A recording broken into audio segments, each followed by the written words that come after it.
Hello, is this thing on? Hello, dear viewer. Ah, yes, has this time really come again? Can the world hear me?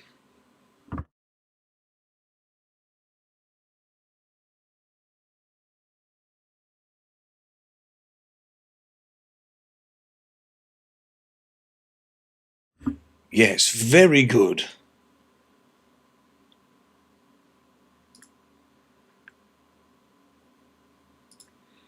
Let's see here. Ah, yes. We're back in the game.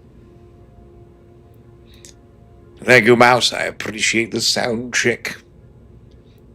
I believe we might be able to commence a mission now while we wait for people to file in, you know? The file in or the violin. Well, dear viewers, I come to you today with the most auspicious of times and, news, I suppose. An update on the Squadron thingy. And hello, Mr. Nathan Casey. And whatever your dash thing means, we 8PR. So I, of course, come to you today here with the good news that the work upon the documentary in regards to Squadron 42 is progressing mighty finely, might I say. It is, of course, sad that I'm not able to produce any normal videos, but it is good, nonetheless, to speak to you, good people. And that's a bit loud. Let me see. That might probably be better. Right, so basically the intention of this stream today is to do a little bit of a muckabout, runabout in Star Citizen, alongside of maybe taking a few questions, if anybody has them, in regards to Squadron 42 and that kind of crap, alongside the rampant speculation that I take part in, yes. Yes, indeed. I believe it is time for me to rise from my seat. No doubt.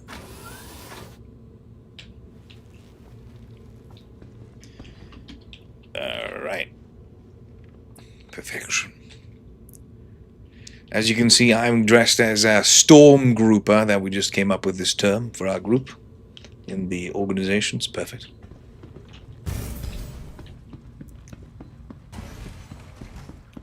Alright.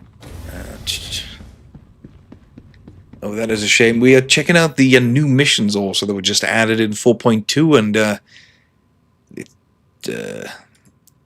it should be this one, I believe.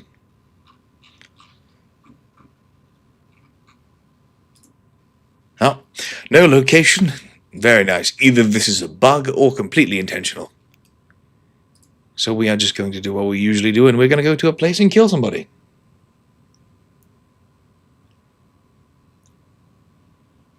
Over under 5 branching endings like Wing Commander, I think 20 minimum. I mean, in that case, it would depend on what you consider an ending. Because, like, there could, of course, be different endings in regard to, like, characters' endings, and there can be, like, the base endings. Because I believe that Mass Effect had, like, 9 in total, with, like, the bad green one, the neutral green one, and the good green one. So, I mean, it is a... I think the whole branching thing is supposed to be one of the draws for you to keep playing. So, I mean, it would track that after all these years and all those pages of script, that they would actually make some endings for us.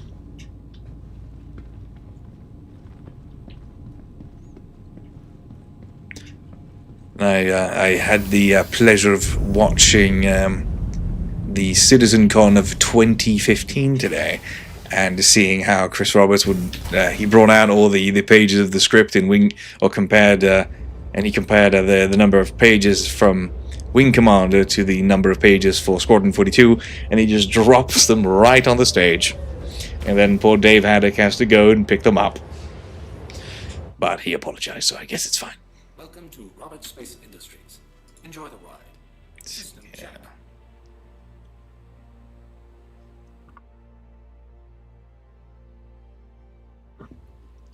Also, it is confirmed, at least in the olden days, that we will be serving upon more than just one ship, which is very interesting, I think. But I guess this could also just mean that we're going to serve on the Gauntlet, which is the first Javelin class we see at the start, and then we transfer to the Stanton. Unless, of course, something were to happen to the Stanton.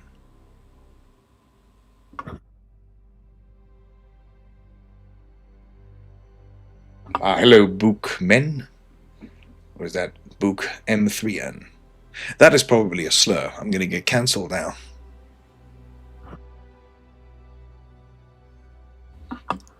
Let's see here. Bit of a more cinematic view.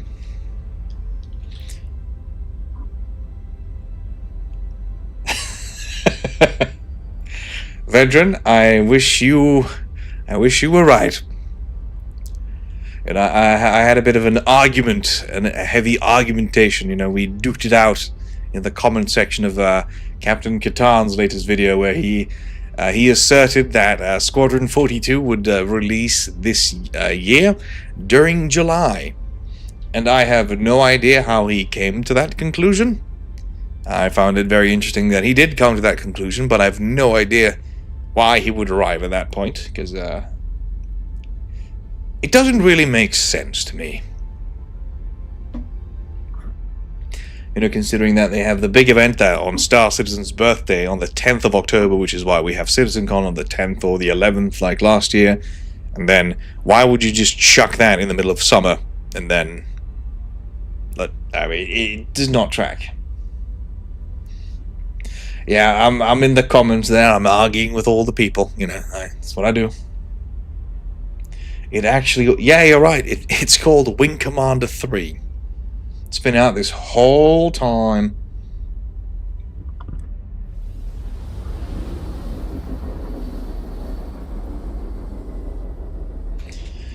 Maybe Squadron 42 were the 42 friends we made along. Oh, wow. Yeah, literally the same brain cell there, Nathan. Your comment literally appeared just as I was saying that. My word. Oh, what can you do?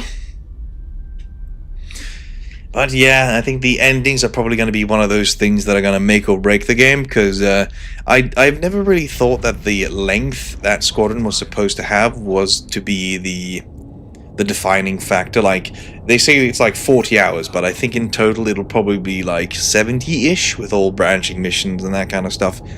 But then you would also find yourself replaying it in order to re-experience everything, you know, and then, you know, just redoing to see, like, what would happen to the game if I was just a massive arsehole the whole time. Outlaws are attacking my ship!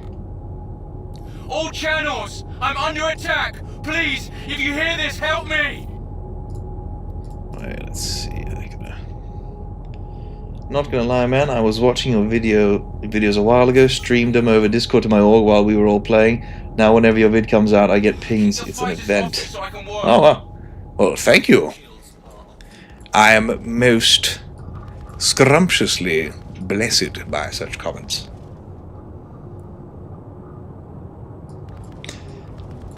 I guess we'll see how great I'm doing once I release this new idea I had. My massive... I don't know if you can say these words on YouTube even, but I'll just call it wintism. My wintism, my specific thing that I desperately want to do stuff about is Squadron. And doing this documentary is something that I mean, I've not had this fun working on a project since I was in a band in high school, where I was playing the drums and bashing them, and everyone told me to be quiet.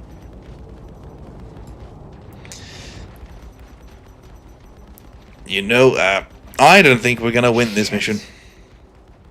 Mayday! Mayday, I'm going down!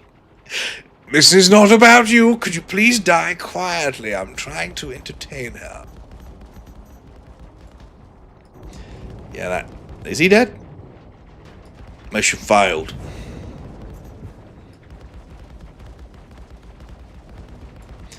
Oh dear.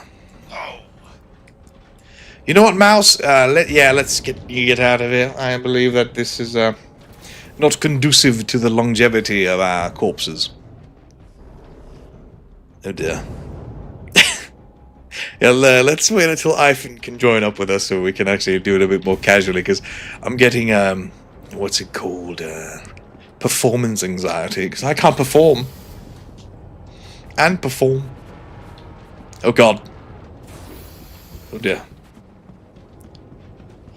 Yeah, the video veteran at this current stage, I have no idea as to how long it's gonna be, but my... Oh. Hope that wasn't something important. It's probably going to be in the ballpark of at least 2 hours, is my guess. Because I've written about 10,000 words so far in the entirety of the script, and as far as I've been able to discern, it's gonna be a big one. I was showing the game to a buddy some weeks ago. We lost the mission, and that guy was legit screaming and dying for 3 minutes non-stop. No power. We're gonna...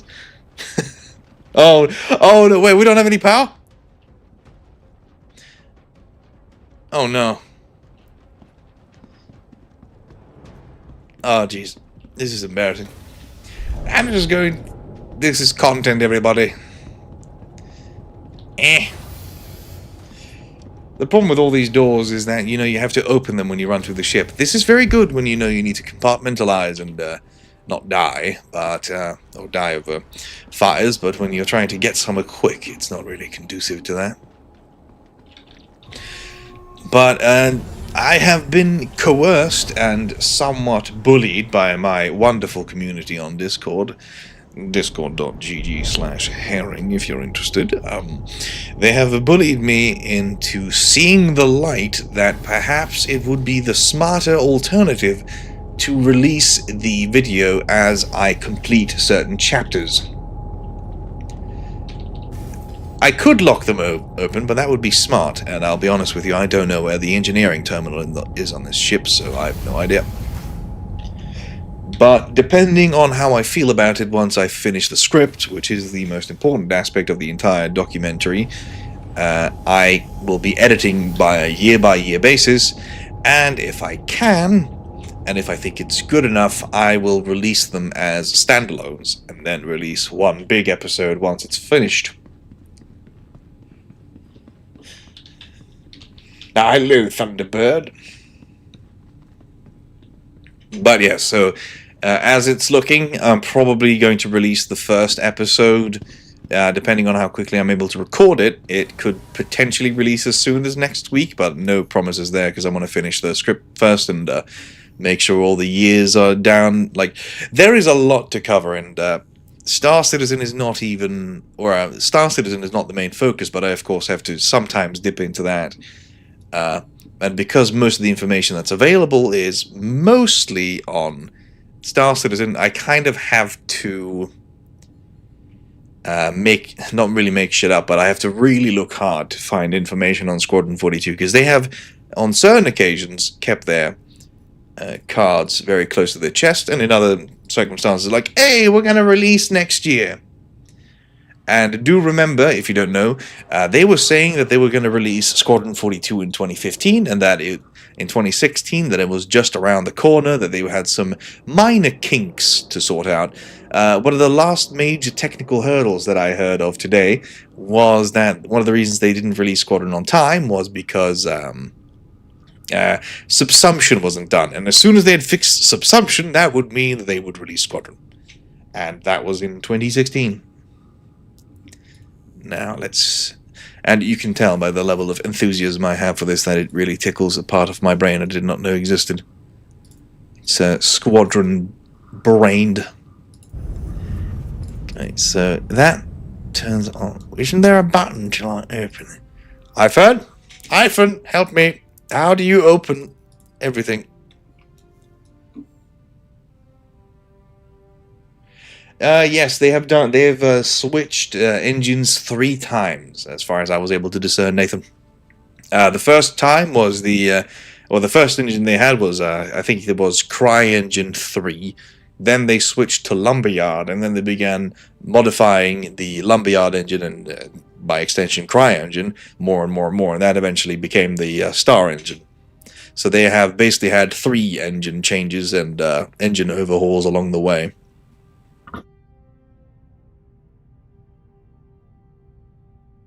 So to say the least, it has been rather nuts, the amount of stuff that they have done and changed.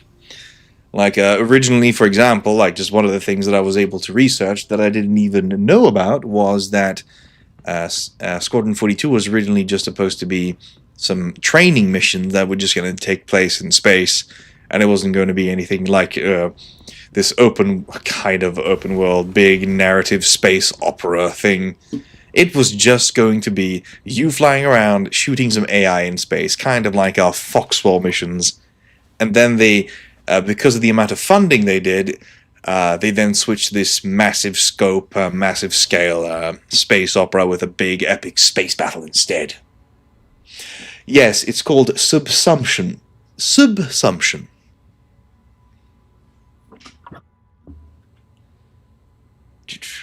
You don't understand. They got to polish the silent knife kill from my Hell the Lion showcase. Knife clipped, and it was not realistic. Exactly. Like, I have mentioned it previously in my videos, but they really, really, really like the sneak up from behind and stab someone in the neck. They really think that is the coolest shit ever. I'm so worried they're gonna kill off Damson Idris's characters early in the prologue as shown. He's blown up as an actor. They're gonna kill off Damson Idris's character early in the prologue shown. He's blown up as an actor over the years since Squadron 42 was filmed. Who's Damson Idris? I'm gonna have to tab out real quick. I don't know who that is. Damson Idris, who are you? Oh, he dead. He dead. He's the guy that plays Marcus. Yeah, sorry, he's dead. I think that's probably a consequence though of the fist bump, because I feel like the fist bump that you gave him at the start of the prologue of Squadron 42's the start of the prologue, yes. During the prologue, when you give him the fist bump there, that is the fist bump of death. So by giving him the fist bump, you acknowledge that he exists, and thusly, you kill him. We killed Damson. So, Herring's top tricks: do not fist bump Damson if you want him to live. You have to ignore him.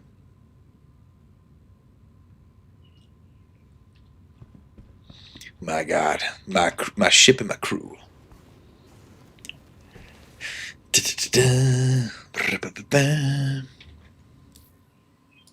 see if I'm gonna give my boys a mission here. I'll not give him a fist bump. I'll not walk with him. Yeah, exactly. If you do that, you acknowledge his existence, and thusly you kill him. Gonna share this one. Oh no, we're going to where all the space commies live. Ah, shit. I mean, technically the ship that gets destroyed first is the Javelin, so I guess if you put Damson Idris on the wrong ship, he does not survive. He was meant to be on the Idris for a good reason.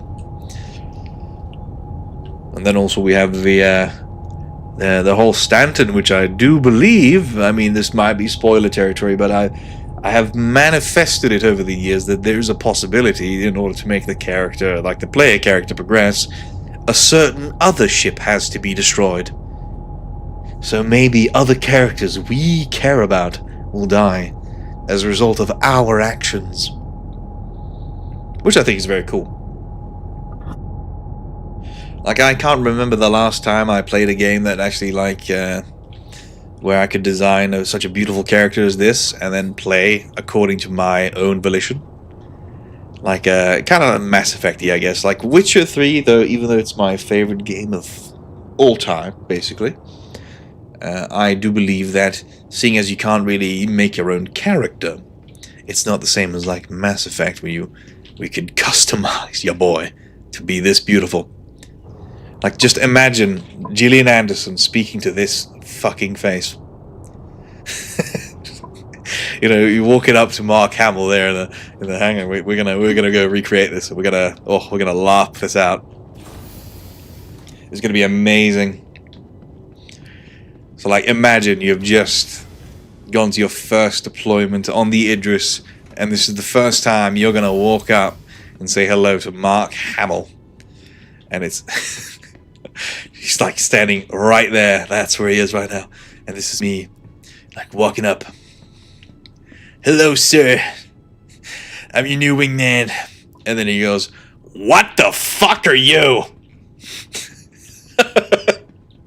Seeing this, oh my god, I cannot wait to see this guy in Squadron 42.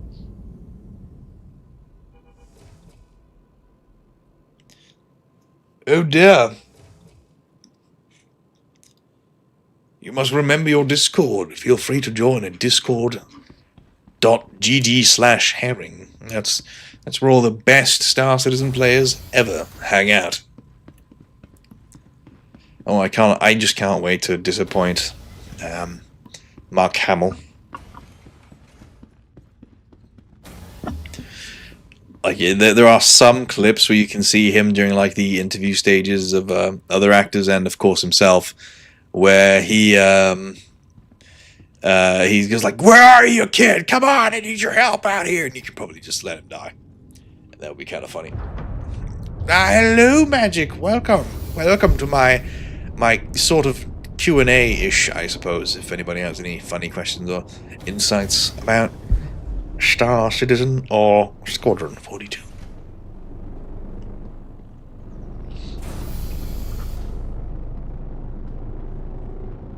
I don't know why I do this whenever we play. I just run around during the stream.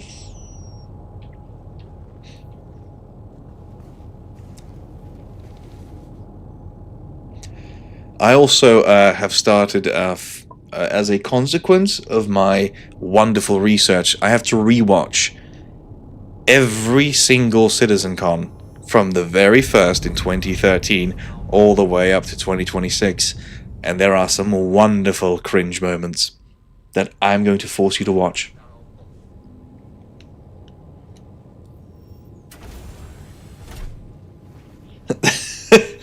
Also, if they really want to be realistic, they should make specific dialogue if your character looks weird, confused for a Banu or something. Hell yeah, dude. I guess that you just added probably like 3 years to development, so that's on you, buddy. So Squadron 42 unconfirmed for 2026 because Chris Roberts is definitely going to read that and he's going to delay it. When's the last time you soiled yourself in SC? Every day. Every day.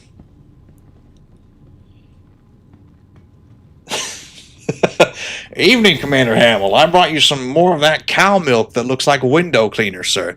He loves that shit. And imagine how angry he'll be when we block out his Moby glass so he can't go on Twitter. He'll be like, "Fuck!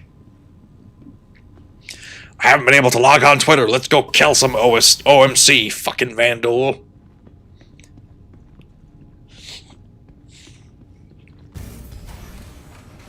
But what are your... What is that? What the fuck? Oh. Alright, it's a cup. Carry on. Carry on. I mean, I am a... Roger, I'll get a new contract for us. I am a staunch Q4, like, truther. I believe firmly that we'll see Squadron 42 in the fourth quarter. Like, I do not see how they could pull off anything else.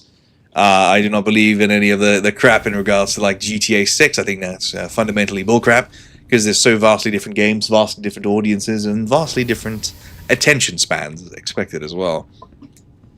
So, like, I believe on Star Citizen's birthday that Squadron will come to life. I'm about to open a thread on Spectrum specifically showing off your character and giving the idea, welcome to the Stanton Idris. Welcome to the Stanton Idris. My name's Eugene Morrow. I don't know we had a Banu recruit. Yeah, that would not be too bad. I mean, it would be kind of funny.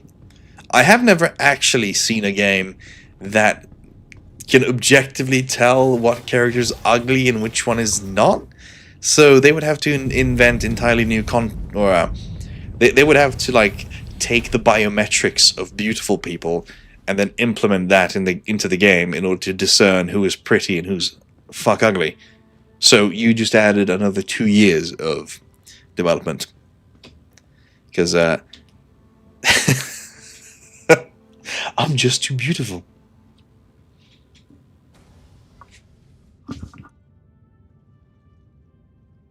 Yeah, Squadron 42 is coming in 2028. That is the true year. Or maybe it's coming in 2042.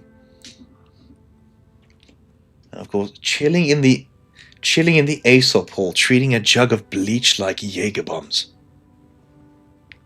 Hey, another excuse for the newest Star Engine tech. I mean, yeah, they probably could do that, because, like, I do believe that back in the day, I did read something about how you could, like, calculate the attractiveness of someone by, like, measuring their nose and the size of their brow and the eyes and the lips and blah, blah, blah. And you can actually put that into data. And CIG is definitely a wintistic enough company that they could probably invent Star Beauty, and then Star Beauty would be implemented, and it would give you bonuses if you are ugly. Like, you would terrify people more, so you get like a terrifying presence perk, because you see this running at you in a dark corridor like this, like, you're gonna run away. But if you are this ugly like me, then people are gonna dislike you more, and thusly you get a relationship decrease. And, of course, vice versa. If you're pretty, you'll get an increase if you're like, Brad Pitt in space. I made myself fugly because you said I could win some sort of accolade, and now everybody looks like me. Now everyone looks at me funny.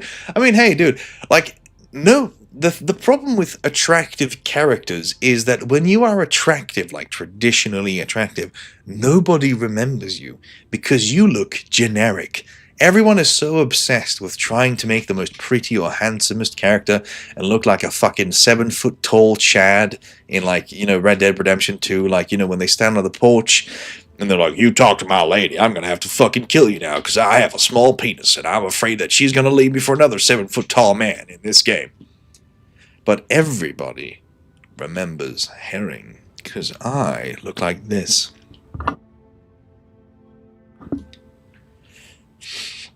Just register if the nodes are X point and sliders in X positions. Just treat them as looking as X. I mean, that would be the simple way of doing it, Veritan. But this is Cloud Imperium Games. They don't do it simple. They will have an entire study made to discern attractiveness, and then they will implement an entirely new system that will be implemented as Tier 0 for 8 years until we see version 1.0.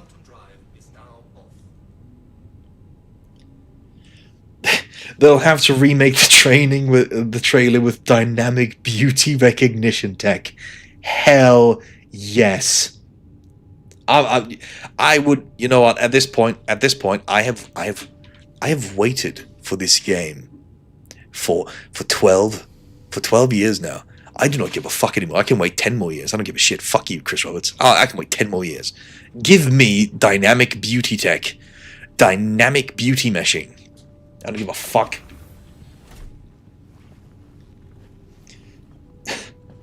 Hey, me and my buddy are old guys. Yeah, like, I love old people in Star Citizen because, like, it's just another way of making someone that's ugly. Because, like, then we have, like, diversity, Pretty people have pretty privilege. Ugly people are just ugly. I mean, they're already adding cleanness and correct uniforms for being able to talk to people. Holy shit, you're alright. They are adding wear and tear and blood and sweat. Are we gonna have a stink meter in Star Citizen? Yes, we are. Star stink. Hell yeah. Let's see if I can share the contract for my boys. I don't know if they are getting it. Holy shit. They're Star stink, and then you have to use deodorant before you can go and talk to, like, Gillian Anderson.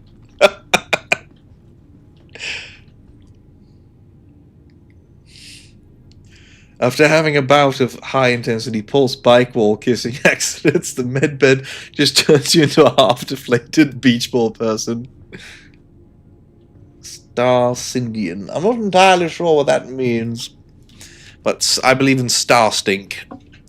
And then Gillian Anderson will like scrunch up her nose and be like, "So I see you applying to the Flight Academy again." Ah. And then she doesn't come close to your character, she just stays back and like takes a step back. Hell yeah. I really hope they had a stink meter, but then the problem is, if water washes away the stink, we have to shower. But if you're stinky and they enter my 890 jump pool, they need tech for draining stinky water. Hell yes. You just added like 15 years to development, but I want that shit.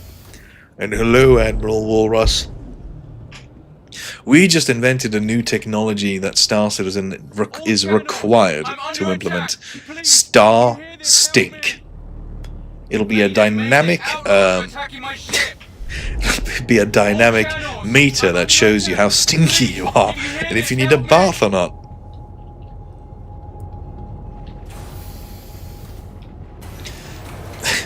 I wonder if it's possible that you could die during the death. Oh wait, let's see here.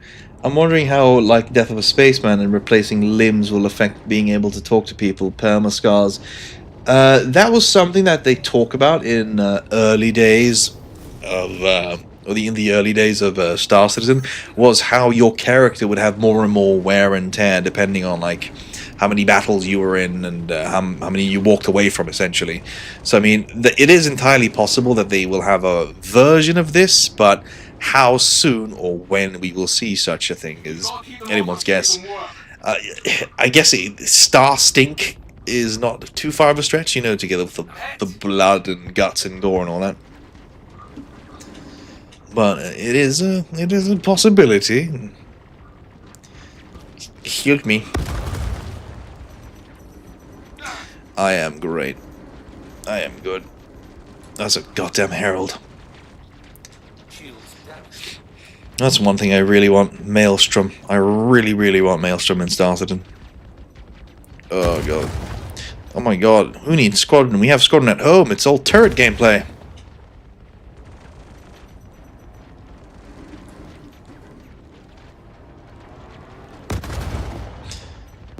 Yeah.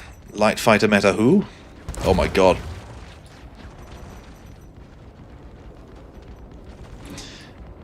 I have no idea who decided it was a good idea to add the camera shake every time you fire this the guns, but I hope they stop. Was it you, Yogi? Bet not have been. I could definitely use some support about now. Oh, good heavens. Oh shit, oh jeez. This reminds me a bit of, oh. Mission failed. Oh, well. Not entirely unexpected. Anyway. Seeking experienced combat. Yeah, we are experienced, alright. Let's do the easy one, boys. You can turn off the shake. Oh, thank God. I wonder why I put up with the bugs so far. It seems like every night I have to debug something, but I complain because I've willingly subjected myself to this since 2023. Stockholm Syndrome.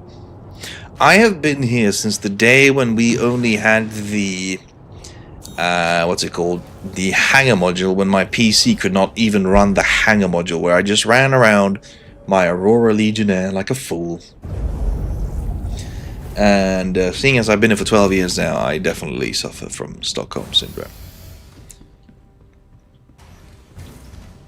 When I saw the Squadron 42 mission, intro mission, it reminded me of the first couple of missions in old Star Trek game, where it was you and the turret guns. Not sure why a Star Trek ship had turret guns. Alright, hey, gives you something to do, I suppose. Like, I remember the first starting missions in Knights of the Old Republic 1 and 2, where you had to sit in the turret and then shoot at your enemies. And it always crashed my computer for some reason, switching to that. Squadron 42 needs to release before the GTA 6 Zeitgeist, for what it's worth. Yeah, kind of, and not really. I guess it's to get some attention in the sun when it comes to like traditional games news media, but who the hell reads games news? Like I've been reading some articles for my research on for the documentary and whatnot, or quote unquote documentary, and it's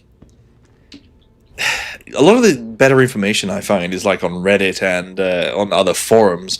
Like, games journalism is not that important anymore, and the time they need in the spotlight in that regard, I don't think is as important anymore as people think. I think what's Star Citizen's strength is what it's always been, which is the crowdfunding aspect. You know, like, we, the backers, the word of mouth will do Star Citizen far more good than any games journalist could ever do. So GTA 6 also does not really share any sort of player base with GTA 6. Like, a Squadron 42 player will of course play GTA 6, but how many normie GTA 6 players will be like, hell yeah, Star Citizen, let's go? Oh. Also, it's more word of mouth and YouTube representation, not drowned out by every little bead of sweat from GTA 6's engine. Yeah. I mean, I personally, I like GTA. I think it's a good series, but I personally do not really understand the hype for it, because, I mean, you kind of get the same thing, in a way, you know, it's not really innovative. It's, you know, you run around in a city, you commit crime, and it's a lot of fun. It's kind of like a McDonald's game, you know. Whereas I think that, oh, yeah, see? yeah, Thunderbird, we have the same idea. There's not a lot of overlap. Like, I think that what Star Citizen strives to do, like, both games will have longevity, I believe. And I think that's what makes them so special, is just how, both games have their own niches that they, how do you say it in a fancy way? That they, English is hard, or something. That they appeal to, that's the word. The hype for GTA 6 is the hype the hype for GTA 6 is the hype to relive how your life was when GTA 5 came out. Yup. Yeah, GTA 6 is the future. I mean, what can you say? Like, GTA 6 is probably going to be a groundbreaking game in its own right, but I think fundamentally, narratively speaking, and like the scale of Star Citizen and, well, Squadron 42 in this case, is going to be on a completely different level. Like, I don't think these games are comparable, because I think it's kind of like comparing different art to each other, because they're two different art forms. They might be the same medium of games, but at the same time, they are not the same games. Like, every painter doesn't paint the same paintings. Like, you have Picasso versus Da Vinci, or like your grandmother that paints dogs versus some hentai artist on DeviantArt. You know, it's a spectrum. Yeah, cater to is also a good way of saying it. Like, there's a lot of things to consider when it comes to these games, and honestly, I could not give less of a shit about games media. Like, any time in the sun with those vultures, like, they would like nothing more than for Star Citizen to crash and burn. Like, they have been frothing at the mouth every single year to just post the next another $100 million raised and nothing to show for it. And it gets to the, like, snark point where, like, I'm all for the criticisms against CIG and Star Citizen, but what they do is just bad faith, clickbait, rage bait bullcrap, instead of, like, looking at any of the progress. Like, hello? The issue I'm seeing is they saw how successful GTA 5 Online was, and they are going to lean into that again with GTA 6, and and over monetize from from the get-go and underperform in the single player. And sorry for being bad at reading. The laptop is a bit far away. I'm stupid. Yeah, the over monetization is probably something that you could stretch over to CIG and accuse them of, because I'm kind of scared that they're going to over monetize. I really hope they do not, but I think that is something that we need to be careful with, because I think that, you know, the shark cards, CIG offered the same thing with like buying the 10,000 credit shit or whatnot. So Star Citizen is not far away from it, and it is kind of scary.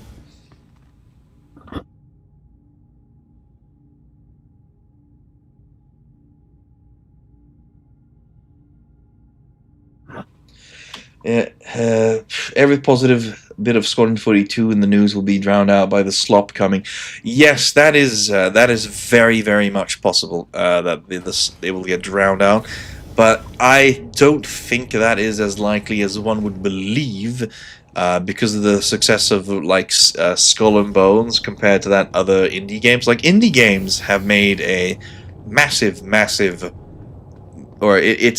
indie games have become more and more successful over the years. Like, you know, with Schedule 2, I think it was called, or like that Schedule game where you sold the drugs and that stuff. Like, indie game developers have been making a killing with like shoestring budgets and hopes and dreams, whereas multi-million dollar or even billion-dollar studios struggle to keep up with them. Like you had the Skull and Bones Ubisoft game with like 235 concurrent players, and then some other pirate game was released with like 100,000 players, something like that. I saw yesterday. If you hear this, help me. Suppressing fire. You got. Oh dear God. Oh yeah. Have you noticed that every single criminal in space in Star Citizen is working class English people? What does that mean? What did CIG mean by this?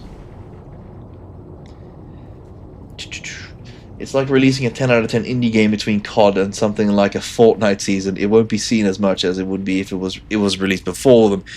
Yeah, but at the same time, you got to be a bit of a trailblazer. You got to define your own track. You can't be defined by others. Like, CIG has a core of fundamentally insane backers like yours truly here. You know, I'm kind of fucking insane. Especially about this project, as long as I've followed it. You know, it does make you go rather nuts. But it does have its diehard fans, and if Squadron 42 is good, I mean, I'm gonna be an absolute evangelist. Like, I'm gonna screech at my brother, "You have to play this." I'm gonna screech at my dad, "You know, you have to play this," because I've been showing them Star Citizen over the years, and they go like, "Wow, that's amazing," and then I die of some bug, and they're like, "Yeah, not playing that." So, if they deliver a solid product with, like, you know, Gary Oldman and Mark Hamill and all that jazz, or whatever you want to say, then if we can win over some of the normies, then my God.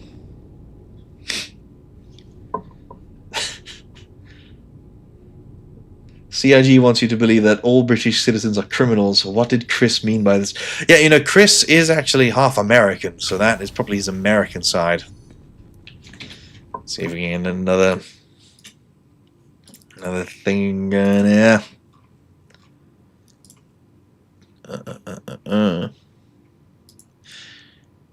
Kosaku Diablo Arcane.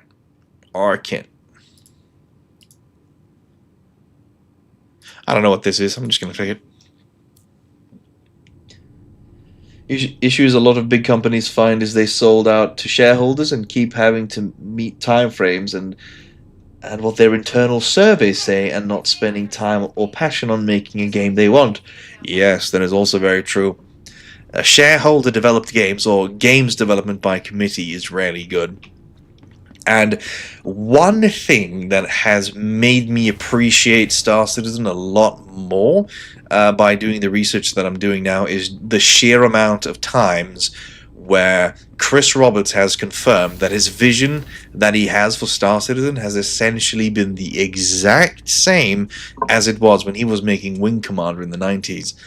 Like, he wants to make Star Citizen what he wanted Freelancer to be in the early 2000s, and he keeps reiterating year after year, regardless of how many controversies that CIG find themselves in, he always reiterates that he wants to build a sandbox, massively multiplayer universe where we get to be, you know, hotshot pilots or pirates and do whatever the hell we want in and just experience the world that he crafted.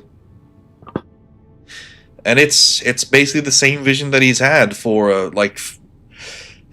I mean, at this point it's nearing 4 decades, and we are building a dream game. And when you build a dream game, you have to do some crazy shit, because bringing a dream into reality is usually never easy.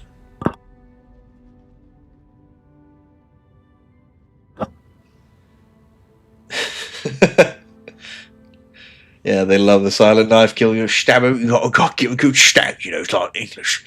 You know, in England, you say knife to meet you. That's how you proper Greek men like that, yeah. PK fucking blinders. That's what I like to say.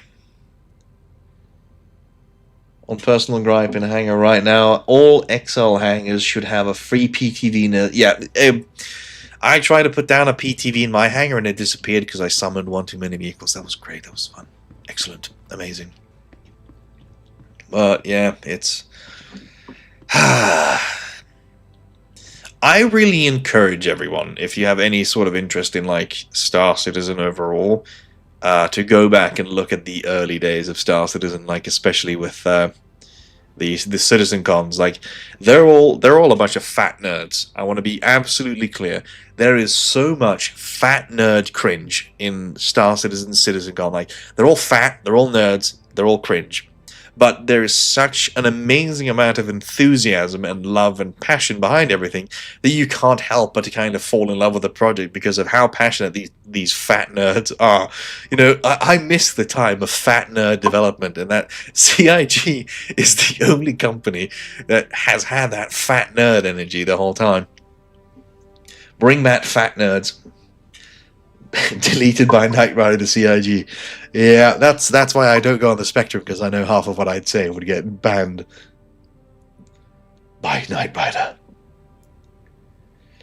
I crap on CIG, but at the end of the day, I'm always looking for a reason to cheerlead for it. I do have fun playing, even if it's just getting a little drunk in a space truck, getting a little drunk and space trucking like a 90s airline pilot.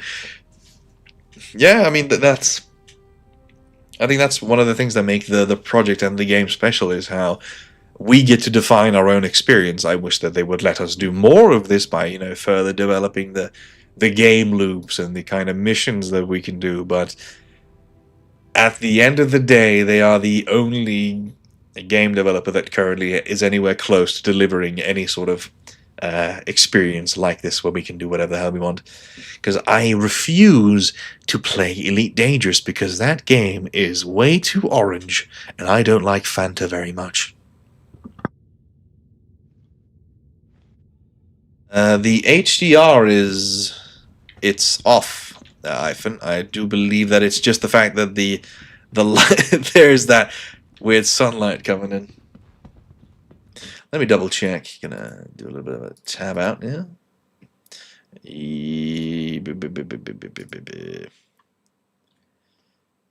Bildskärmsinställningar. HDR is off. It's just the ship that's fuck ass. Yeah, Nemo. Oh yeah, okay, I thought it was Neo at first, but yes, I agree. It is hard. Like, I have played many games over the years. I have enjoyed many games over the years, but this is the only one, except for The Witcher 3, which I consistently come back to.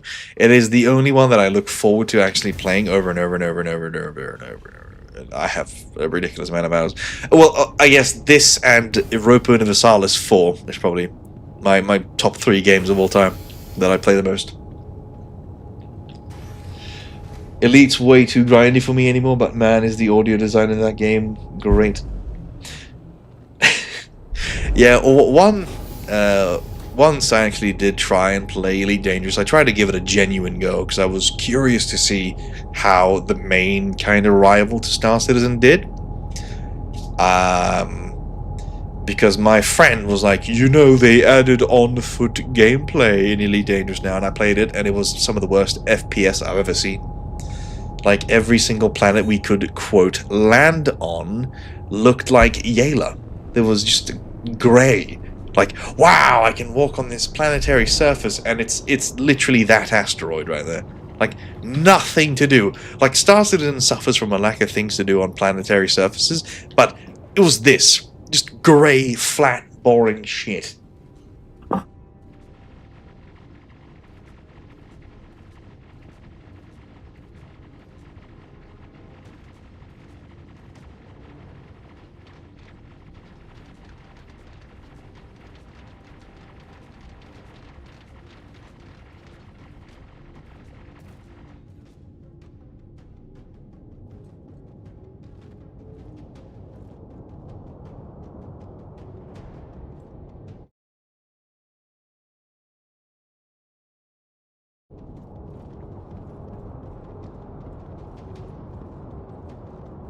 I was muted by accident. Oh dear.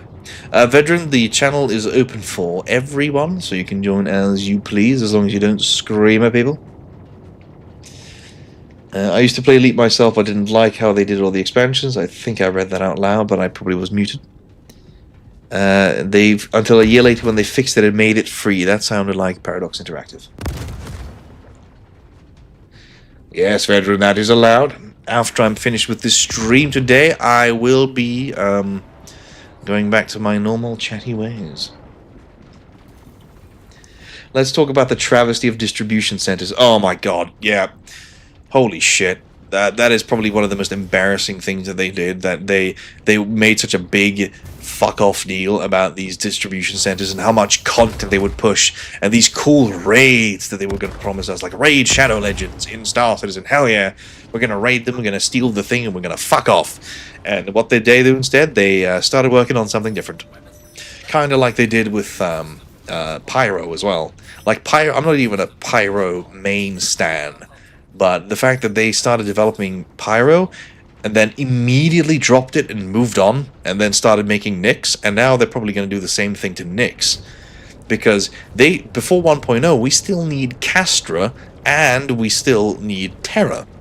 And we haven't seen Terra, at least the landing zone, since, I believe, 2014, 2015. My god, man, it's... oh. And the ASD facilities have so many types of missions. Yeah, the ASD facilities was they executed those missions very poorly, I believe. The way that they chose to implement these amazing locations, like when I saw the ASD facility the first time, I was blown away how just amazing it looked. And, I mean, of course, it gave me real hope for Squadron's like level design and how epic that's going to look in comparison to what we have then. But then they overused the location by putting in some missions that should not be there, like the go in there and destroy the server and leave. I think that they should have just left it as one big narrative mission and then have it be super rare that you were able to do it because you had to do some fucking fuck-ass bullshit before you could even get the mission. Because the location is amazing. Amazing. Oh, the Swedishness in me came out just then. How embarrassing. But it is an amazing location that they overuse and undersold, I'd say. Been doing odd missions at distribution centers, and you go there to save them from hostiles, and they shoot at you. And they shoot at you on approach and leaving you even though it's friendly. Yeah, there's still a bug that's been there since they came out on Hurston, where if you go inside the distribution center and kill the enemies in the storage area and then exit through the door, all the enemies on the way out become hostile and they start shooting at you. They have not fixed this for almost or more than a year. Elite Dangerous used to have a wild planet generation, like planets made of deep canyon networks and whatnot. Frontier said that was a bug and removed the generation seeds. Wow. You know, couldn't it have just been a happy little accident and leave it in? No, no. Oh my god, the distribution facilities. I was so excited for some FPS raids with the group. Go in, fall through floor, and going to the top balcony. Land, all good, ship explodes because of turret lag. Oh my god, the turret lag, holy shit. Like, you're triggering, like, some Vietnam flashbacks here. Like, what we used to do in the early days of the Church of Herring org or whatever. We used to go there, we used to get a crime stat so that we would get player bounties on us. And then we would set up defenses at the distribution centers and wait for players to come and try and kill us. That was a lot of fun. Like, we stood there on the... we stood there, yes, that's a word. We sat there just waiting for them to come to us, and then you had like one Avenger Titan coming in to kill someone at the distribution center, and there was like 20 guys or like 10 guys just standing up on the roof with railguns. Did the Terra landing zone look like Miami Vice in the concepts? I always thought it would be cool to have a true spaceport you could park / store and walk from, kind of like you would at a settlement. On the concept art, Terra looks very kind of tropical and nice with like these sharp, kind of like kind of rock formations, that kind of cool stuff. But the Terra landing zone that we got to see in 2014 looked kind of more like Coruscant or Terrace. So I guess we'll have to wait and see on that one, because they probably reconcepted it. At least as far as I was able to discern. Because the old Terra, it's it looks more like it belongs more in Star Wars: The Old Republic. That is not a woman. Lima Endick is not a woman. That's Gollum. That isn't it. That is not human. That is a Banu disguised as a human.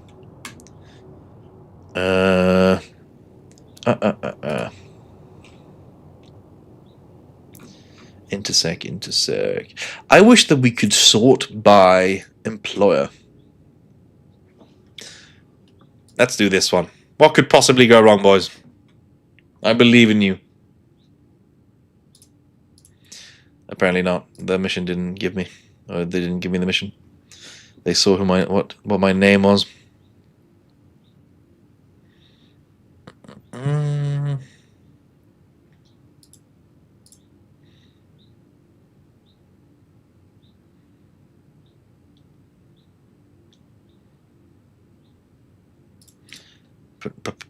You know what, let's do this one.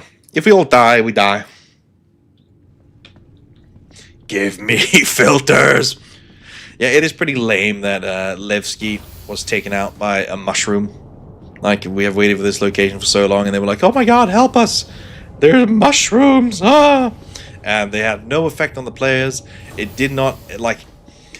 I love how all the events that happen in Star Citizen have no effect whatsoever. Like the regen crisis that affects your ability to regenerate had no effect on the player. The spores in Nyx had no effect on the player whatsoever. So it all just kind of doesn't matter. It was just a way for us to get a cool skin and fill up a bar. Yeah, I wish missions would work too. I think that if they put Castra in game, boys, I think you will not be able to tear me away from that place. It's either Castra or Terra, because the first time I saw those when they displayed them, I was sold at Castra with those cloud layers and those mountains. I can't wait to fly into that, because that looked amazing. Want to stop by Levski and breathe in the spores? I mean, if you guys want to go, I'm just your... You guys can go wherever the hell you please. I'm just here along for the ride to chat. But Herring, Hurston won the race and now have a small decoration in Stanton Gateway. Oh my god, you're right! How could I be so foolish? That is indeed a significant change. Yes...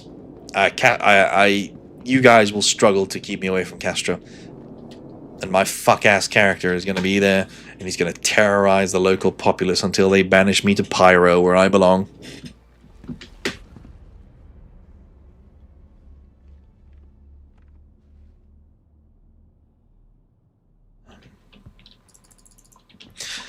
Also, we're in the Polaris right now.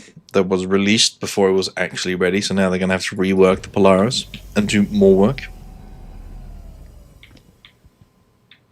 It's going to be interesting setting up a home in Kashta with all those mountaintops as limiting base size. I mean, it would be kind of fun to just build a base at the top, kind of like you did with... imagine, like, you have that... damn. It's been so long since I played you Oblivion. But you know, the highest mountain in Oblivion where you used to throw off the Adoring Fan? I would build a base like that where I could throw off people.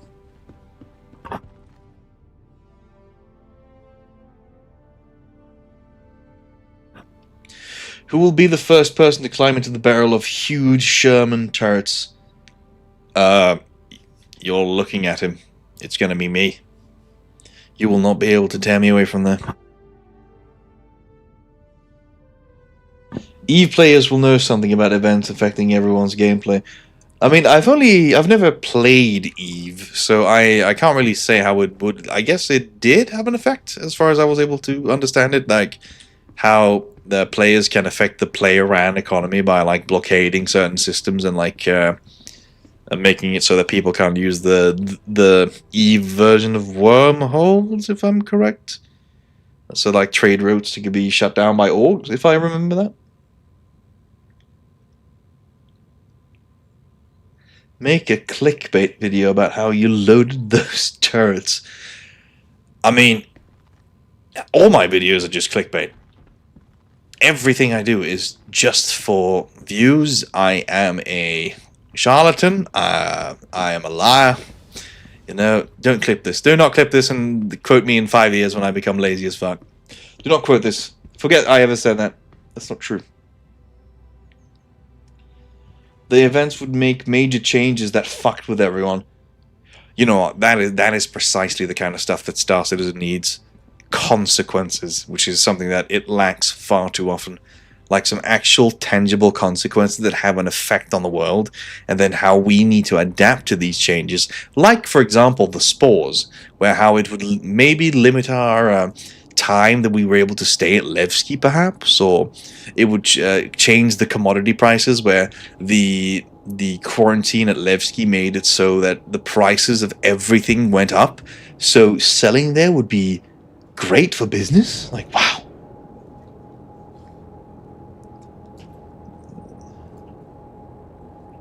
Yeah. Just gonna switch around.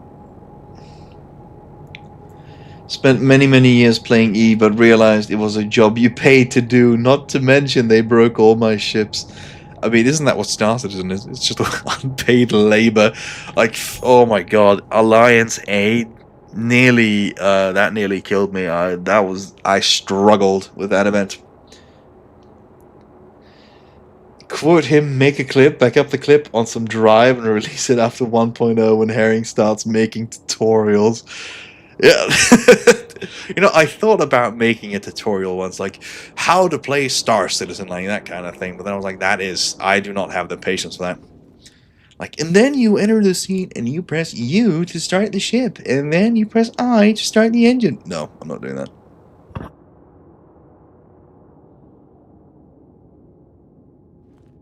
Oh yes, on bonus note, Castor's on the border of one of the aliens, Xi'an and Vandul. I think it was so good home base for a place to work out of. Yes, it is the Xi'an or the Sean or the...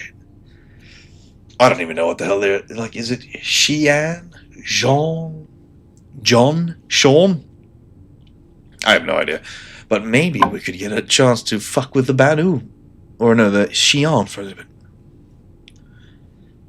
I love this that Star Citizen dev have put the have to put safety buttons in random things like fabricators or suit lockers, because our hamster brain curiosity will leave us to instantly trap ourselves. I mean, hey, we do the same thing in real life. That's why there's warning labels on absolutely everything. Like, don't put this in your mouth, don't drink this, please, for the love of God, remove your fingers from the saw blade. The issue I have with the events is that the missions on recently released ships and old ones don't work properly for them. Oh, hell yes. Like, that is one of the most constant worries that I have for the future longevity of the game, is how they will gold standard all these ships. Like, even, remember, the RSI Hermes was released at the exact same time as LAMP was, you know, the night vision system, but it did not come with a light amplification system. So why did they release it? Obviously money, but still, why would they release a new ship that lacks a feature that was currently being brought into the game? That is not smart. Open door development, Muck. Hello, good afternoon, Commander 800. All is well. The Western Front still holds. Space turtles. Don't quote me, but you will make a base building tutorial for a weed farm. Nah, weed is too weak. I would make a tutorial on how to make space crack. Jesse, or no, in this case, Iphone, we gotta cook. A tutorial on how to make your character as pretty as you. I can only get normal faces. Making my character no clan, and thank you for becoming a member, by the way, I appreciate it. It took a long time. Like, making a fuck ugly character like this takes as long as it does to make a beautiful character, but this character will live for longer in your minds than any pretty character will. Like, can any pretty character do this? I don't think so, gentlemen. Oh yes, Don I've no. Dom, you're right. Neither did the Aurora Mark II. Yeah, well, Lamp works and Mole turns everything orange in your orange ship. Yeah, it's a Fanta ship. Mole. The Mole is a Fanta ship. Argo is a Fanta ship. But my word. I guess I could take the time to reiterate that I also. Let me see. What was I checking?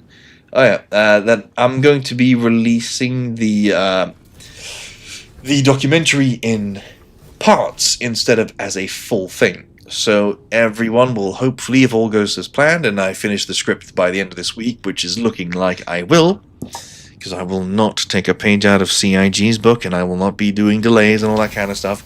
I aim to hit that release date of the 14th of May, because I want it all to release before Invictus.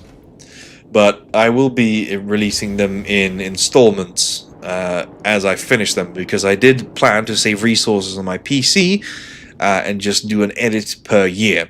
So I will instead take my finished work, like, say, I have done the work from The Birth of Christ was, you know, when Chris Roberts was born, up until 2013. I will edit that as one cohesive first episode, and then I will do the same to, like, let's say, like, in 2-year installments, like 2013 to 2014 will be one episode, 2015, 2016 one, and 2017, 2018. You get the point. And then at the end, when I've, milked the shit out of it, gotta milk that fucking, you gotta get those views, I think it would be perfect to release it all as one cohesive video. That's basically what my community bullied me into doing.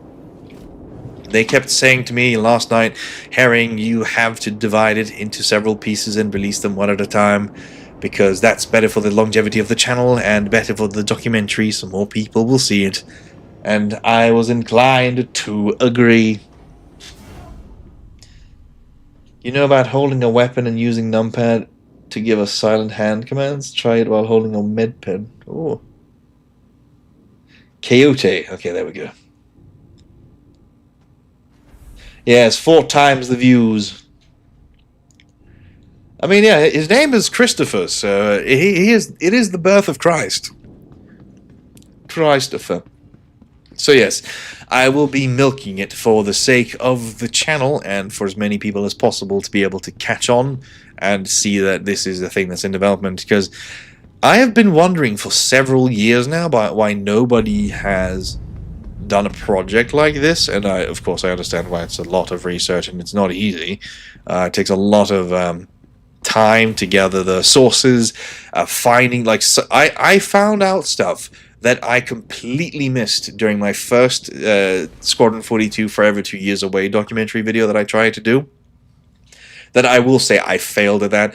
That video is not good. Do not watch that one. I'm so happy I'm getting a rematch and a redo so I can make you all proud and make myself proud with a far, far superior documentary.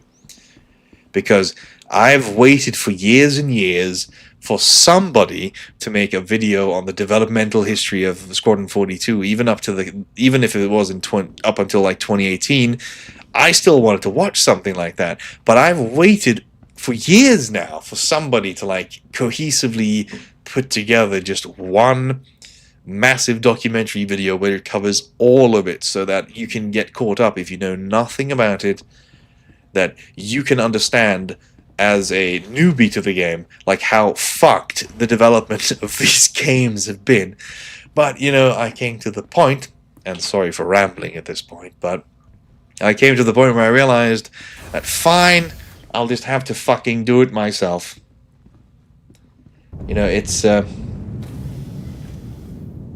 yeah, I remember that the Down the Rabbit Hole made a documentary on it. I know that Mandalore Gaming also made one. I think a guy called White Light made a documentary. There was like something about, but it's always about kind of Star Citizen's development, and they never go deep enough. I don't think they kind of summarize, and I like in-depth like game retrospectives. Like one of my favorite YouTube channels is of course the Salt Factory and his like 4-hour game retrospectives, or the Bread Circus. If you guys like hyper detail, I can recommend the Bread Circus. They have a series of videos on Attack of the Clones, or like Star Wars, where the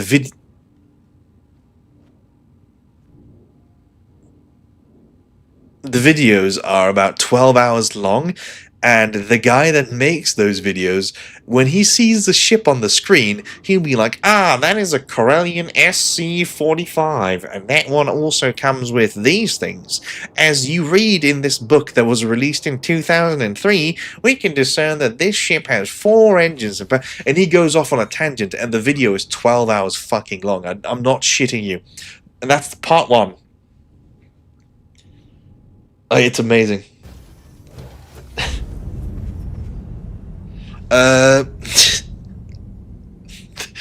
The mining gadgets are there for the light show, and they're just there for the vibes. There to the vibe.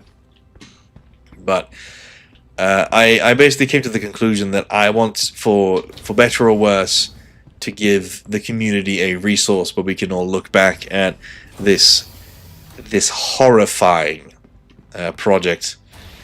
Like, they said in 2015 that they would be releasing Squadron 42 in 2016. That was after they increased the game's scope the first time. And then I believe it was you, Commander, that recommended I look at Marco Corbetta, and I did. That's included in the documentary now, about how the breakthrough in Planet Tech V1 eventually led to the increase in scope of the game again. But then in 2016, when they had this technology on the way, they said that the biggest technical hurdle was subsumption, and then they delayed the game again. And like, I feel like this is very important for people to know, like, just how much they have delayed and for what reasons they delayed. Answer the call, yes. Answer the call. It's insane to see the bullshit they came up with. Like, when Chris Roberts stands there on stage and, you know, without a hint of irony, he just goes like, you know, I'm not going to give you dates. I'm not going to give you dates. And then it's like, you know, but it's coming out next year. It's coming out next year. We're going to deliver it next year. And even like Aaron Roberts would like go out and say like we'll release, like he said this in 2015, we're going to release Chapter 1 of Squadron 42 in 2016. It was me as the topic and another guy who actually mentioned the name of the dude specifically. Yes, phone ringing. Yes, it is ringing. Like, I've been waiting to answer that call for a very, very long time. But it was actually a very good call that you guys mentioned Marco Corbetta, because he actually did very much like, I forget his name sadly, but the guy who developed VR for Star Citizen, Marco did the same thing as he did, which was they developed all those things for us during their spare time because they knew they could do it and they wanted to do it, but they weren't really given the resources or the time, so they were like, fuck it, I'll do it myself, with blackjack and hookers at home. And Marco Corbetta was given a little bit more leash, so he was set aside to get more time to do it. But Marco Corbetta is like one of the main reasons, alongside his team, that why we have like Planet Tech, where we have seamless transition from atmosphere to space down to the surface and all that stuff. Like, it's an amazing technological breakthrough, and he even wrote a book on it. And this is the kind of crap that I have been reading about for like 5 days now. Like, my mind is all I'm thinking about is Squadron 42 right now. It's like crack. I backed in 2013. I got a refund for my $275 in 2016 when Squadron 42 didn't really. Wow, I didn't know that you could actually get a refund back then after that long. That's actually kind of impressive.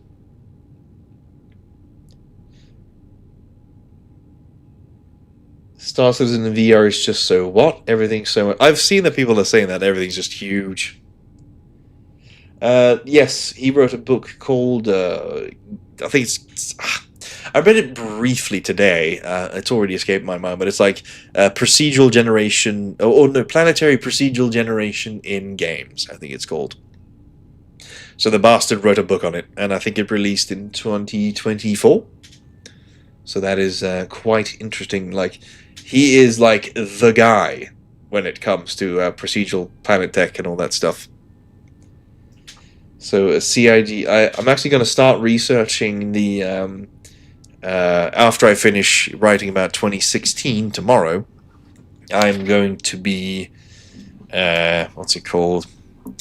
I'm going to be researching the Crytek CIG lawsuit that they had, and I can kind of understand why Crytek would not be so happy with CIG, because Crytek basically set it up so that Chris Roberts could succeed in the CryEngine, and they gave him all this help and all these tools, and then Chris Roberts would poach a lot of their talent. Like Marco Corbetta, before he worked on procedural planet tech for Star Citizen, he worked at Crytek. Sean Tracy, that introduced Chris Roberts to the CryEngine, he worked at Crytek. A lot of the dudes, like, that's why they have Frankfurt, the Frankfurt studio. It doesn't make any sense if you're just like, why would they have a Frankfurt studio?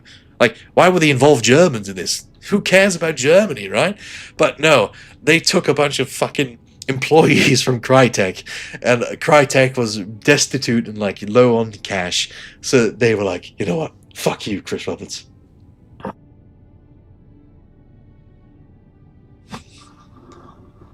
Large whales were fun. Ivan's internet died, so we're stuck for a bit, going for my break while we wait for him. Alright, very good. Or remember something, there was a huge fuss to when they changed their refund policy. I don't know if that fits, if that's relevant. Is that relevant to Squadron, or is that relevant to... because I'm not entirely sure. Like, because there's so many controversies to cover, and the change of refunds might be something worth covering, but I'm not sure yet. But it's a thing I'll keep in mind. One thing it was told to me that Crytek was most mad not only because of the Matu Games argument, but CIG apparently helped Amazon with Lumberyard. Apparently, that is possible because they did switch to Lumberyard, and isn't Lumberyard just a further modification of the CryEngine, if I understood it correctly? Because that's the way I understand it, at least.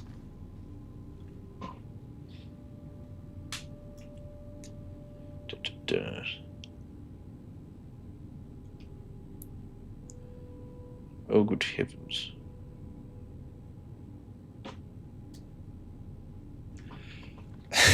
So we're just waiting for poor old Iphone to come back from the dead in his Palatino armor. Respect the drip. But yeah, it is truly fascinating to go back in time and read about all this stuff, like all the former controversies. Like I found out about a leak that I didn't know existed, like the 2015 Squadron 42 leak, or the Star Citizen leak that leaked a bunch of the ships that would not be seen for many years after. Yes, Lumberyard is the Amazon engine. That is allowed, veteran. You are most welcome in the V of the sea. Also, Crowbar, I am not the party lead. It is Iphone that's the party lead. And I also, as far as I'm aware, the current server host for CIG's servers is Amazon as well. And that's why it's so bad.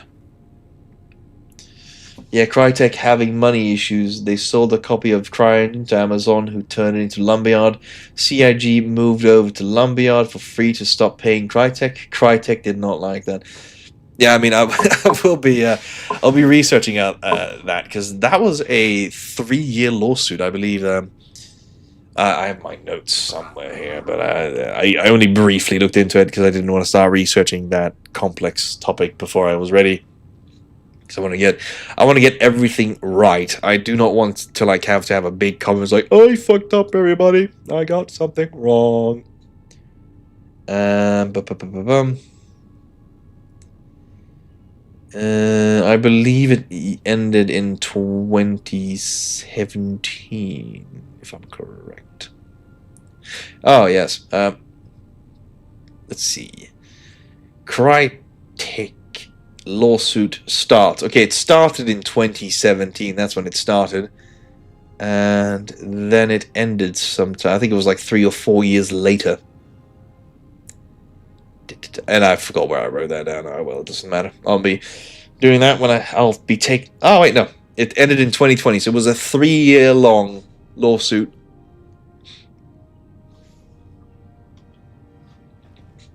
CIG apparently, as of now, uses the network component of Lumberyard, but it would not surprise me if it changed, or if they changed it to work differently with StarEngine.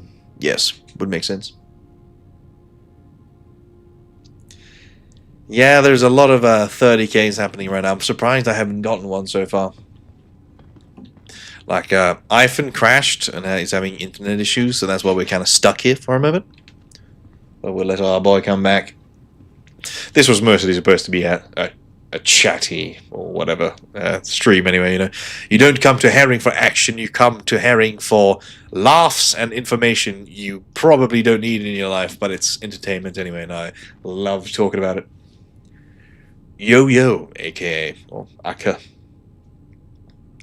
somebody. But yeah, there's so much to cover and so much that has happened in the development of Squadron 42 that I just can't wait to share with the wider community, because I feel like there's a lot of ignorance in regards to what has happened during the course of the development, both due to ignorance from the community and ignorance from CIG, and it's so wonderful to bridge that gap and find out and like go to the weeds and understand this, because like there's stuff that I didn't even know happened that I get to like take part in, and now I get to tell everybody else about it. Intellectual mouth wording, yes. I use a lot of very intellectual sounding mouth words, which allows me to come across as clever. I cannot describe how excited I am about this whole project, though.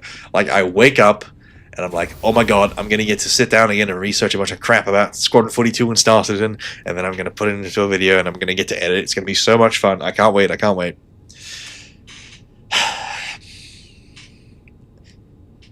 I have been accused by members in my community of having a wintism. I wonder why that is.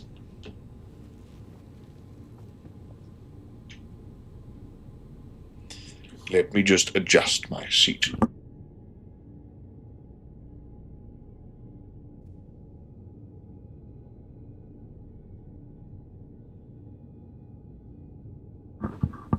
There we are. Well, in any case, is there anybody that has anything fun to share about Squadron 42 that I may or may not be aware of? Because I'd love to hear anything if you have anything to share, especially from the early days. If you were here in 2013 or 2014 and you know some shit that I probably have never heard of, I would love to hear that crap. Because in 2013, I was 15 years old, and I didn't have a PayPal account, so when I also didn't know that Wing Commander or that Star Citizen existed at the time. So if you were alive during that period and you did invest in this project, I would like to hear about it.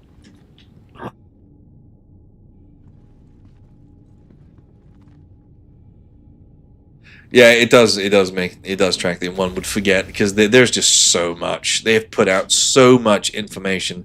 Like, the Star Citizen account, the main YouTube account, has 1,900 videos.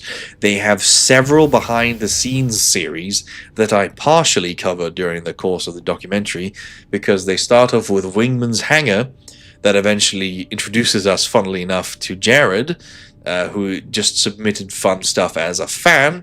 Then he eventually came on to work at CIG, and then they got rid of Wingman, and he would eventually be replaced by Ben Lesnick and what's her face, Sandy Gardner, and then they would be replaced by Jared and his Inside Star Citizen. So they've had 3 separate series that cover 3 separate kind of topic, well, not topics, it's all Star Citizen and Squadron, but like in level of detail and how much crap they go into, and how they like the Wingman's Hangar had much more of a casual thing going on, like, hey guys, come on here and look behind the scenes, and then it became more and more professional, basically.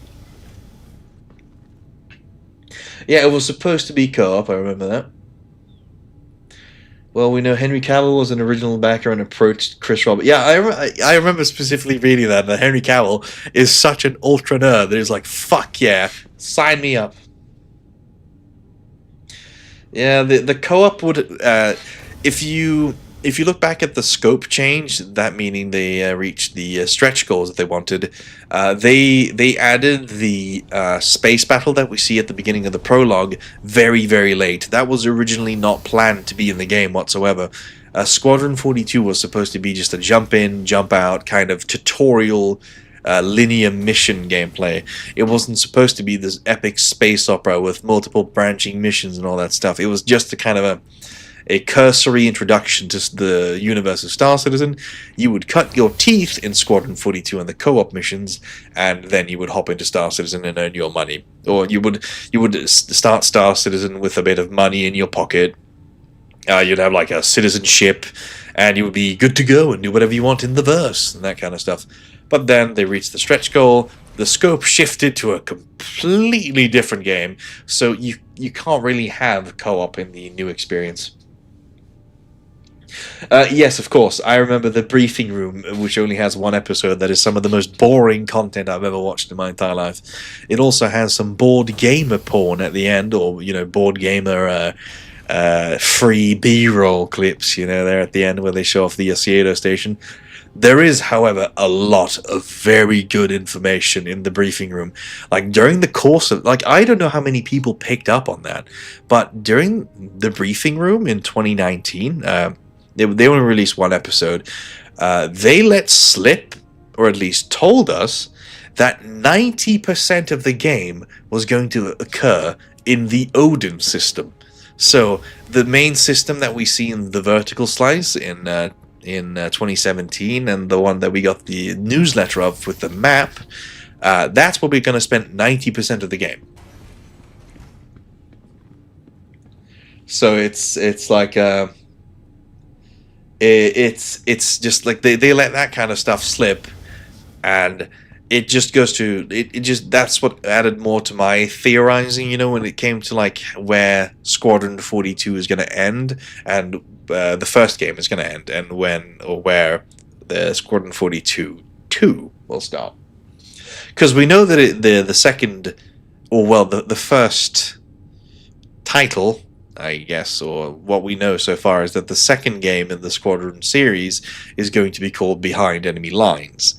And well, you can infer several things from that, of course, but you know, I guess it's very much too early to go into detail on that.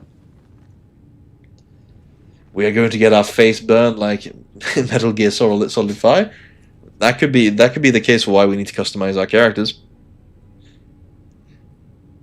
Are you aware that after the intro mission UC vids, you're supposed to be able to fully customize your character due to medical reasons? Yeah, I kind of assumed that because you had those those faces that we could choose from, and that was kind of disappointing at first. Yeah, Veritan, I'm pretty much on the same page with you with that. It's going to be basically you fight the OMC, you patrol around, and then you see during the cinematic trailer in 2019 how the Vandal ambushed the OMC main base. That's probably when the Vandal come in, and they probably kill most of the OMC. They're like... Probably Bishop is like invading Vandal space and attacking them. So another Vandal clan led by Andy Serkis's character Thule that we see during the prologue is trying to sneak around through the Odin system to get into human space via kind of a back route. And then during this time, the Stanton is probably the only UEE presence in the entire system. They get ambushed. The Stanton probably gets destroyed, which is why we see the bitch fucking, you know, I am petty Officer Weber. That's why we see her outside of Wexler's office and like, how'd you handle it after Vega? Is my guess. Because the Stanton gets fucked. And that's why we end up on the UEE Krugeri with Mark Strong, would be my guess. And that is the point of the game where I suppose that we will be able to start choosing our own ships that we want to fly. Because I think that's going to be an important component. Like how if we want to fly an F8, we can do that but the Stanton isn't large enough for us to be able to switch ships, after all. There's only 2 Gladiuses. So it would make perfect sense for the Stanton to be fucked, and after the fucking happens, we get put into Squadron 42 because everyone else is dead. Like Liam Cunningham, he's dead. Like the Onion Knight, sorry, Sodavos is dead. Rona Mitra, dead. Morrow probably kills half of the Vandal by himself by yapping at them to death. He gives them the Morrow tour, if you get what I mean. I don't think the plot is so transparent. I've had a lot of time to think about this. I've been unemployed for almost a year now, so you know, this is called unemployed behavior, and this is what I'm engaging in. That is interesting. I heard something else too, with a spoiler from leaks from Lando's goof, but I don't want to spoil it. Yeah, I don't partake in any of the leaks. I've never read the leaked script or anything like that. I know a lot of stuff has been leaked. The only leaks that I look at are like kind of the visual stuff, but everything else is just kind of what I'm trying to figure out, how it looks and works and all that kind of stuff, trying to fit it all together, I suppose. I'm wondering how the armory will work. Do we find weapons mid-mission and can add them to the armory to use in future missions? That could be possible. I mean, I don't see why not. It would be kind of boring if we weren't able to do that if we find something really cool. But I don't even know. Yeah, I'm currently theory crafting only. Oh yeah, look at that. I'm only theory crafting. My entire channel is just No, Waylon. I am just theory crafting. This is all based on the publicly kind of available stuff that they have released. So I'm kind of guessing as to like, because they have released more and more and more stuff over the years. And if you look at all of it, totally like just the official releases, no spoilers. Like all of the spoilers are, of course, out there with like the leaked script and all that stuff. But I have never read those leaks, so I'm just guessing.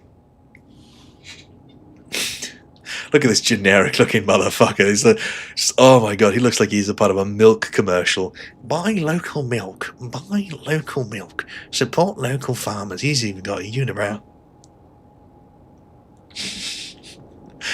So yeah, I do not, like I'm just going to reiterate again, I do not partake in spoilers. The only thing that I'm going to directly spoil, or no, not spoil. The only thing I'm going to like refer to in terms of leaks is going to be the 2019 leak and the 2015 leak during the documentary, because those are all visual leaks. They are not story leaks, which are far more important.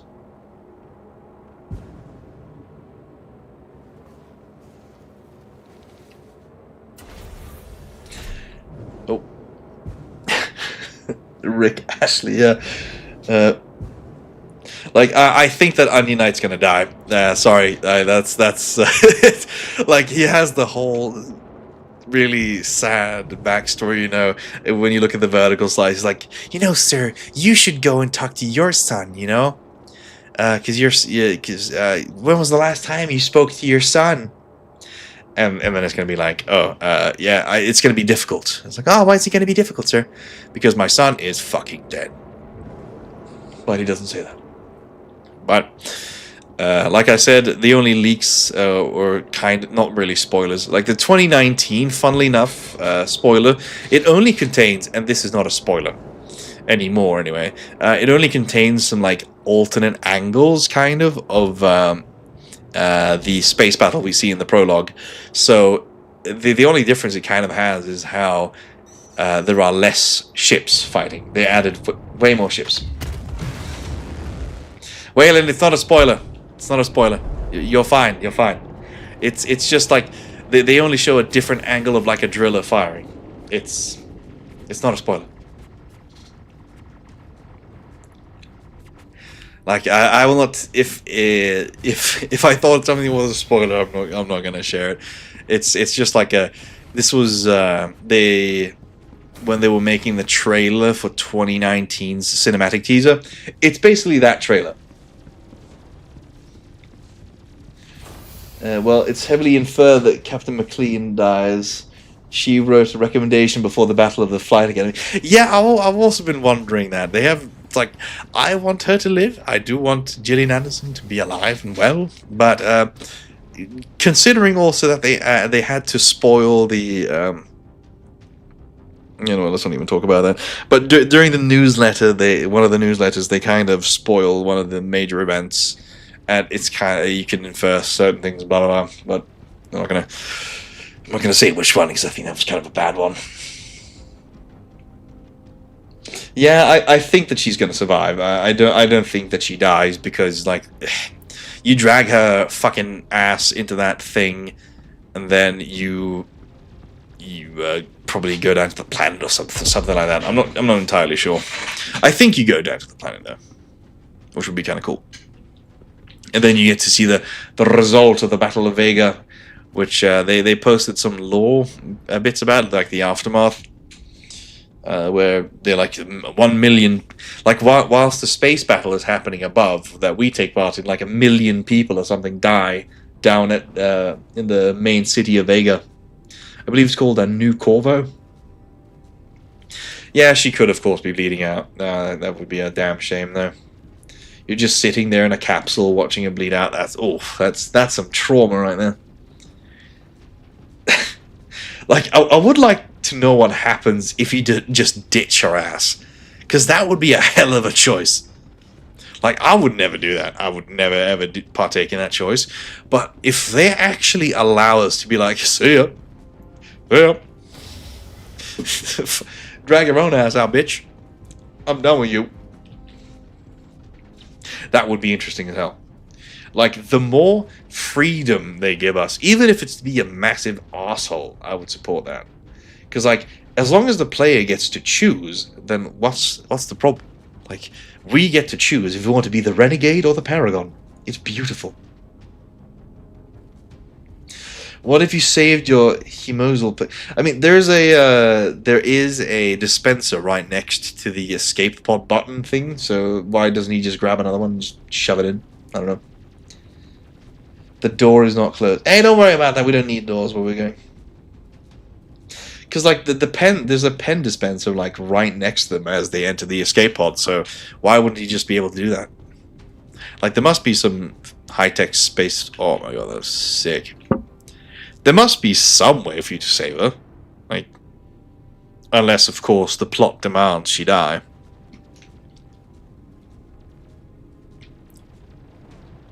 I guess we're just cheesing it. Yeah. Yeah. That's what you get. You skank. I just think that the door is open because of a bug, is my wild guess. It's gonna be sick though. Imagine seeing a javelin ramming a kingship at like full speed and just seeing what happens then. Your order is to withdraw. You're supposed to withdraw. I love the way he can't say withdraw. It's like withdraw. Your orders are to withdraw. My underdrawer. I need to look for my undergarments in my drawer. Oh my god. I think that Squadron 42, based on everything that I've read and seen over the years, I think it's going to be a really good game, guys. But yeah, the Vandal combat is pretty yee-ass. One thing that I hated about the prologue was the part when the Vandal is coming at those two guys that are just standing at the end of a corridor. He's like, go on, I'll protect you! And then he doesn't shoot at the massive fucking 7-foot Vandal coming at him with a spear just meters away. He's like, go, I'll protect you! Blah, blah, blah. And he has ammo and everything, and he just doesn't shoot the Vandal that's coming right at him. It's oh my god, it's so dumb. Like, why would they do that? It's so stupid. Oh, it's not much of a jam at that point. It's more of a club with how much... I mean, yeah. F in the chat for Marcus. I don't think fucking Damson Idris is going to survive that one, boys. I'm sorry. Damson Idris, even though he might have grown in popularity and notoriety over the years, Damson Idris is dead. Unless somehow Damson Idris returned. Somehow Marcus returned. They scrounged up his turret and they cloned him and made him into a superhuman being. He must survive. It's like Marcus! Like the second you give that man a fist bump, you seal his fate. It's like, I'll see you on the other side, guys.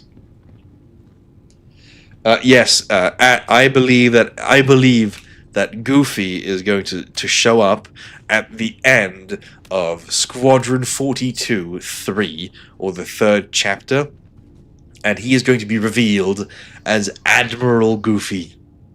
That's what he's going to be. Admiral or Captain Goofy.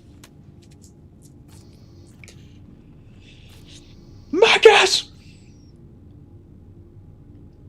What about the scene where you peek at Vandal killing 2 crewmen? They get shot at by a regular pistol right before entering that room, as if Vandal pulling out 9mm could... Wait, okay, I'm just reading that too fast. What about scene where you peek at Vandal killing 2 crewmen? They get shot at by a regular pistol right before entering that room, as if Vandal pulling out 9mm to go get them.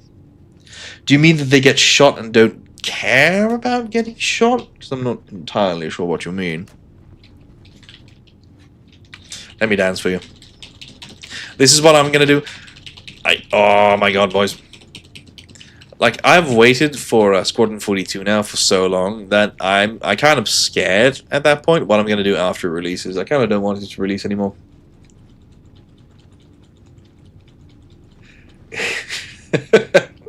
Yes, Noobsy. I have been accused of being the internet historian on many occasions.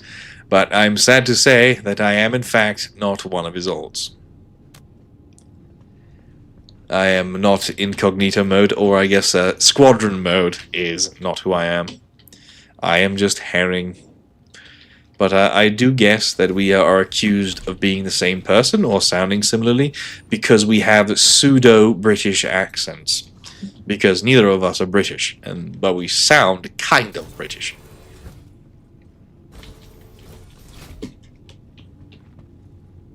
iPhone, show me your face. Show me your face. Oh, I guess the stream's a bit latent with the third. I do think it's a shame the first gun you get is a little wimpy sounding SMG. They knew they were fighting Vandal R97 for all. Yes, that is one of the big arguments I had with one of my friends who was in the American Navy. He works on an aircraft carrier. And I was arguing with him, when you know you are being boarded by a 7-foot-tall fucking hunk of muscle and metal that wants to come at you and kill you in close quarters, I would want a full-length rifle with a full battle rifle cartridge. But he was like, no, it's going to be better. Thank you, iPhone. Yes. I would want a full battle rifle cartridge, but he was like, no, because at that range it won't matter as much, but I still think penetration is going to be a factor, so I would want to get the biggest fucking bullet I could to kill that bastard. It's not the accent, it's the tone of voice and the inflections. I have no idea. That's Internet historian would say because he doesn't want to be discovered. Yeah, Seth doesn't sound British, but he is too, right? I have no idea. I believe Seth is from Germany and lives in Denmark. The Vandal can almost dodge bullets if you see how they move. They have some insane agility. Yes, they do. Just like Kraut, who's also not British and makes documentaries. No doubt. Yeah, and most Vandal, the more experienced ones, don't wear armor. Yeah. I mean, an R97 or a P8 AR is what I would use. Like, why would you use anything else if you have... It was a tight corridor, just hold it down. Like, fuck them and the yee-ass spears. It's silly. It's bloody silly. P8 AR for life. When are CIG giving us the fully automatic P8 AR in Star Citizen? I cannot stress this enough. I want it so bad.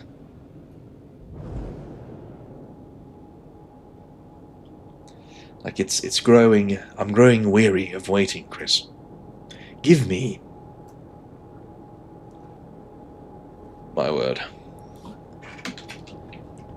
You know, yesterday I killed a guy at an ASD facility because for some reason we were sent to the exact same one, and he attacked me first. He saw me first. He shot me first.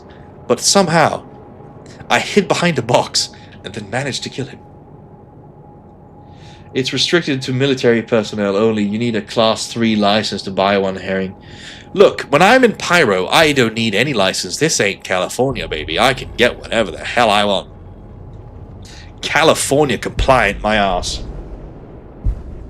Oh yeah, the military multi-tool is something that we're definitely not going to see. Like, that is just... No. That is far too overpowered, unless they're probably going to give it away in some special event, I think. That's probably the likeliest, and they're going to be worth their weight in Quantanium.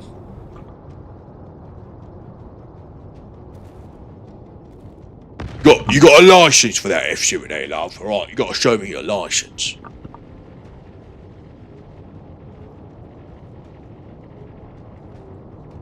Just gotta pour me a drink of nondescript liquid. That is not a very popular soda drink.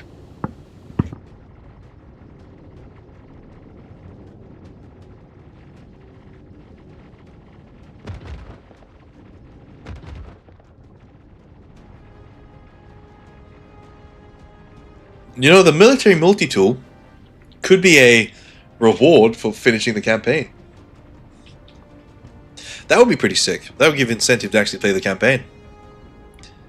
Whoa. Let me give you some cool angles of this. What in the fuck? What is happening right now? Yeah! I love the Gladiator, by the way.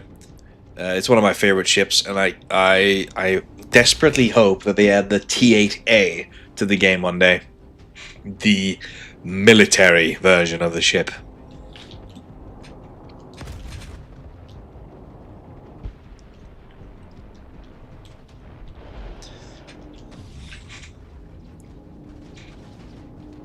I mean, it's when you do stuff like this in the game, and like just kind of take a step back and just look at it for a bit and let your friends play the game for you, when you can truly appreciate just how epic the scale of this game is.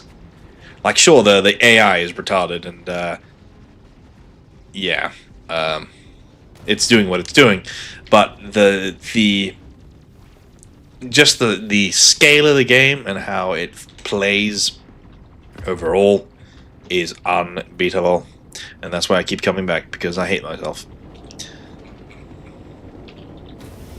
No, the Gladiator is not gold standard for some reason, because they forgot about it. Like, that's one of the reasons why it won the latest community votes and got a Best in Show skin. It was a protest vote to remind CIG that the Gladiator exists.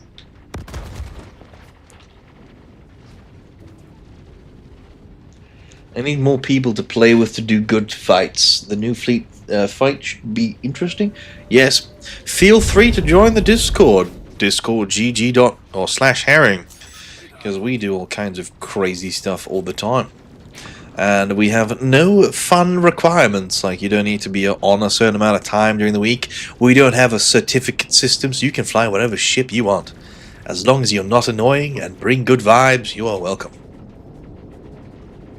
Just don't be annoying. Oh. Yeah. And we also have an event on Saturday where we're going to try and find the most ugly person in all of Star Citizen. We're going to have the D-Gen Crisis Part 2. It's amazing. We're going to truly, like, push the engine to its limits with ugliness. It's going to be fantastic. We're going to have a foot race as well. Like, I'm just coming up with some ideas on the fly every now and again, but, like, we're going to have a foot race on Daymar with all the ugly people, and we're all going to be naked. And the winner of the foot race is whoever dies last. It's going to be amazing. And then we're going to have a dance party at Orison. We are going to go to the PTV track. We're going to do all kinds of crazy shit. Why? Because Chris Roberts allows us to. Because he is Christ Roberts.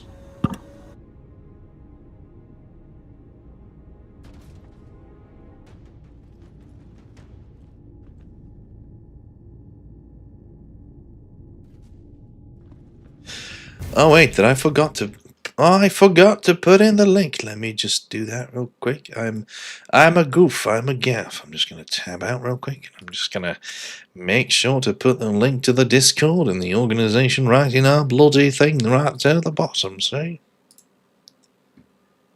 Oh well. I am an excellent YouTuber.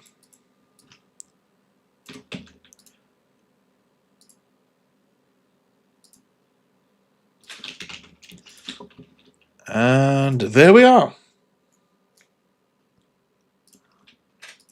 And we're back in the game.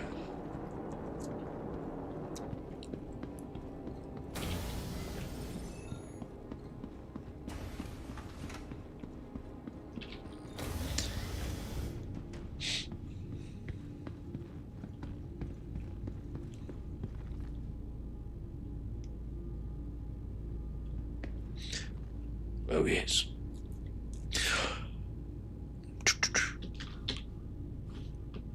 Well, in any case, ladies and gentlemen, I do believe this might be a good place for me to start ending the stream. So I just want to reiterate a few points. That the Squadron 42 documentary is indeed going as planned. Everything is going quite well. I'm quite satisfied with my progress so far. We are careening towards a first draft being finished by the end of the week, which means that I can probably start recording already at the start of next week. And judging by the level of editing required to, because I want this to be a somewhat professional grade, or as professional as yours truly can make it. I'm going to make episodes that will be released on a year basis. But the first episode is probably going to be the longest because it's going to include the birth of Christ, or Chris Roberts. It's going to then end towards 2013, just after the first CitizenCon ends. So it's probably going to be a 20-minute-ish episode, I'm not entirely sure yet, but they will be divided into smaller pieces and released as I finish them, and then hopefully, after we have milked that teat, we are going to release it as one big cohesive episode that is probably going to be somewhere in the ballpark of 2 hours, or longer than 2 hours, which I think is the case. So I can't wait for you guys to see it, because I am frothing at the mouth with excitement every day that I get to make this. I thank you all for supporting me as my YouTube members and on Ko-Fi. You're all truly wonderful, and I appreciate the lot of you for being here to support me as I do this. Remember to join the Discord if you have any interesting insights into Squadron 42 that I may or may not know of. Do not be afraid to show your face, because I show mine every day. So thank you all very much for watching. I've been Herring, and I'm now clicking stop the stream.